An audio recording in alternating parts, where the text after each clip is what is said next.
ராஜேஸ்வரி, நம்ம இப்போது பார்த்துக் கொண்டிருக்கக்கூடிய அந்த காட்சியானது இந்தியா பாகிஸ்தான் எல்லை கட்டுப்பாட்டு கோட்டுக்கு அருகில் உள்ள பூஞ்ச் பகுதியில் குண்டுவீச்சில் பாதிக்கப்பட்ட அந்த வீடுகளில் உள்ள மக்களை சந்தித்து மக்களவை எதிர்க்கட்சி தலைவர் ராகுல் காந்தி உரையாற்றி ஆறுதல் கூறக்கூடிய காட்சியையும் அந்த பகுதியை ஆய்வு செய்யக்கூடிய அந்த காட்சியை தான் பார்த்துக் கொண்டிருக்கிறோம்.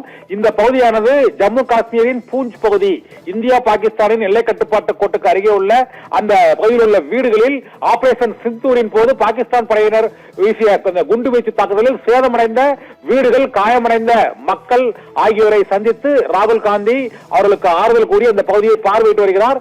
ஜம்மு காஷ்மீரின் பூஞ்ச் பகுதியில் ராகுல் காந்தி நேரில் பார்வையிட்டு எல்லை கட்டுப்பாட்டு கோட்டுக்கு அருகில் உள்ள இந்தியா பாகிஸ்தான் எல்லையோர கிராமங்களில் வசிக்கக்கூடிய மக்களை சந்தித்து அங்கு பாகிஸ்தான் ராணுவத்தினரால் அவர்களுக்கு ஏற்பட்ட பாதிப்புகளுக்கு தாங்கள் உறுதுணையாகவும் ஆறுதலாகவும் இருப்போம் என்று மக்களவை எதிர்க்கட்சி தலைவர் ராகுல் காந்தி அந்த பூஞ்ச் மக்களிடையே உரையாற்றக்கூடிய அந்த காட்சியை தான் பார்த்துக் கொண்டிருக்கிறோம். அங்க குண்டுவீச்சில் பாதிக்கப்பட்ட அந்த மக்களிடையே ராகுல் காந்தி உரையாற்றுகிறார். என்னென்ன பாதிப்பு அவர்களுக்கு ஏற்பட்டது, என்னென்ன நிவாரண உதவிகள் வழங்கப்பட்டன, ராணுவத்தினரின் உதவி எப்போது கிடைத்தது உள்ளிட்ட பல்வேறு அம்சங்கள் தொடர்பாகவும் பூஞ்ச் பகுதியில் ராகுல் காந்தி அந்த மக்களை சந்தித்து ஜம்மு காஷ்மீரில் அவர்களுக்கு ஏற்பட்டுள்ள அந்த பாதிப்புகள் குறித்து உரையாற்றுகிறார். கூட்டணியில் உள்ள தேசிய மாநாட்டு கட்சியின் ஆட்சி நடைபெற்று வருகிறது.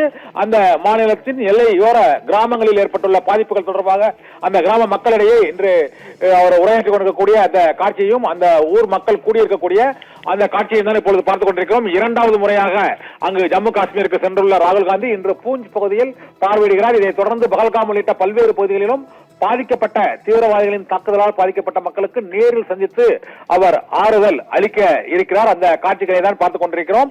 இப்போது அந்த பூஞ்ச் பகுதியில் என்னென்ன பாதிப்புகள் அவர்களுக்கு ஏற்பட்டது, என்னென்ன நிவாரண உதவிகள் அவர்களுக்கு கிடைத்தன, மேலும் என்னென்ன தேவைகள் என்பது தொடர்பாக அந்த மக்களிடையே ராகுல் காந்தி கலந்துரையாடி கொண்டிருக்கக்கூடிய அந்த காட்சியை தான் இப்போது நாம் பார்த்துக் கொண்டிருக்கிறோம்.